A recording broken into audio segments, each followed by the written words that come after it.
مساء الخير متابعيني. اليوم أول فيديو سنة 2025. أتمنى لكم سنة خير وتوفيق ورزق وسعادة وتحققون كل اللي تتمنوه. بنات، بما أنه إحنا بشهر رجب، شهر المبارك، شهر الرحمة المغفرة، أن نتوجه بنية صادقة بالصيام والاستغفار وقراءة القرآن. صدقوني بنات، راحة نفسية ورضا، وتحسون بهدوء واستقرار وأمان، خاصة اللي نشوف اليوم من قصص وحوادث مرعبة. فالتوجه لرب العالمين هو السلام الحقيقي للجميع. بما أنه إحنا مقبلين على شهر رمضان المبارك، وصيت هذا سيت الجدورة من شركة زيو.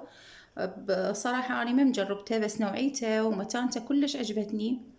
بنات، القبق يكون مثل ما تشوفون محاط بمطاط يمنع احتكاك القبق بالجدر. مثل ما تشوفون حتى صوت، يعني ما يطلع صوت لأنه مادة عازلة هذا المطاط، وأيضا يمنع خروج البخار من الجدر. وقياساته عندنا قياس 28 اللي هو هذا، وهذا قياس أيضا 28، وهذا قياس 32، وقياس 24، قياس 20. بنات، نوعيته كلش زينة وممتازة، وإن شاء الله راح أجربه وياكم وأنطيكم رأيي بيه. واليوم راح نطبخ أول أكلة اللي هي تشريب اللحم العراقي. تابعوني. مساء الخير متابعيني، إن شاء الله الكل بخير وصحة وسلامة. رجعت لكم اليوم وأكلة جديدة، وراح أسوي لكم اليوم تشريب اللحم العراقي الأصيل. وراح نسوي وياه نقدم تمن المندي. أنا دائما أطبخه أما ويا كبسة الدجاج أو ويا تشريب اللحم. راح أحتاج هنا تقريبا هاي الكمية من اللحم. هنا راح استخدم الحمص، انا سالكته من البارحة ومجهزته. وهنا خليت بصل، هاي الكمية من البصل تقريبا ربع كيلو بصل، واثنين طماطم وبصل 3 وفلفل 1. وهاي بنات الكمية الثانية، هاي راح استخدمها للتمن. استخدم وياه بصل مثروم وفلفل مثروم ونمو بصرة، هذا على جهة. بنات هسه تشوفون ان شاء الله طريقة التمن. وهذا الكمية البصل والنمو بصرة والفلفل للتشريب. هسه ان شاء الله راح نروح للطباخ وتشوفون وياي الطبخة. بنات، هنا أنا مثل ما تشوفون بس اللحم حمسته بقليل من الزيت قبل لا اضيف البصل. انا احمس اللحم. بنات، اهم شي كون عندنا هذا اللون مثل ما تشوفون. وبعدين اضيف له البصل والفلفل وباقي المواد والبهارات، وانتظره تقريبا 10 دقائق يخلص كل زين اللي يذوب. بعدين اضيف المي المغلي. بنات، هنا مثل ما تشوفون ضفت البصل ويا الفلفل والنمو بصرة والطماطم. ما تلاحظون هذا الحمص مالت اللحم صار بهالطريقة هاي. صراحة حمسة خفيفة، واضيف البهارات. وأنا مثل ما قلت لكم مجهزة المي الحار. راح ابدي اضيف البهارات. راح اضيف البابريكا المدخنة، راح تعطيها نكهة للتشريب. راح اضيف هاي البهارات. بنات، هاي بهارات مثل ما قلت لكم بهارات الكبسة، هي كاملة جاهزة. راح اضيف 2 ورق، عبارة عن ورق غار وفلفل وثوم عجم. ما اعرف هي خلطة جاهزة يعني، بس انا جربتها بنات كلش نكهتها طيبة بالاكل. راح اضيف الكركم، تقريبا ملعقتين من الكركم. راح اضيف قليل من الكمون، وابدي احمسه ويا البهارات تطلع ريحة البهارات.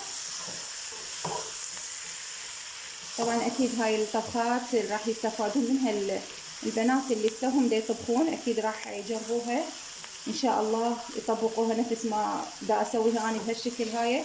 بنات، الاكل كلش سهل وما يراد لاي وقت اذا جهزت الاكل كله وحضرت المواد كلها قبل لا تبلشون بالطبخ. مثل ما تشوفون بنات صار بهالشكل هذا ويا البهارات. هسه ان شاء الله راح اضيف المي الحار.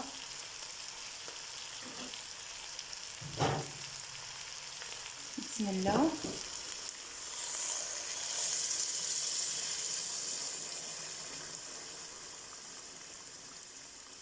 هسه ننتظره الى ان يفور، واشيل الزفر مالته ونتركه على نار ناصية، وبعدين اقدم لكم اياه.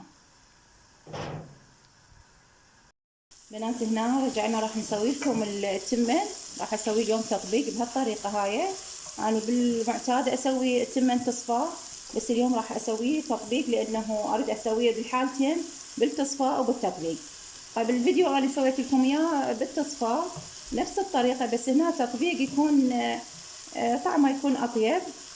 مثل ما تشوفون راح احمس البصل والفلفل والنمو بصره، وبما انه يذبل البصل ويحمس يلا اضيف البهارات، بهارات الكبسة والكمون والكركم. تشوفون ان شاء الله بعد ما يذبل البصل اضيف البهارات والتمن، وايضا احمسه شوية بعدين اضيف له الماء. بنات هنا التشريب مثل ما تشوفون بدا يغلي، راح ابدي انصيه.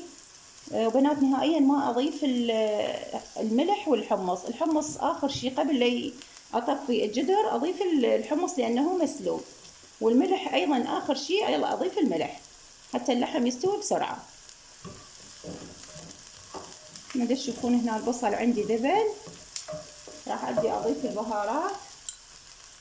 راح اضيف قليل من الكمون.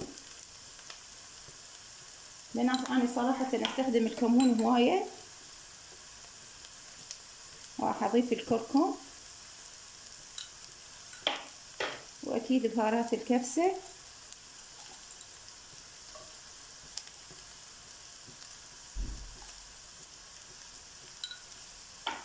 واكيد البابريكا.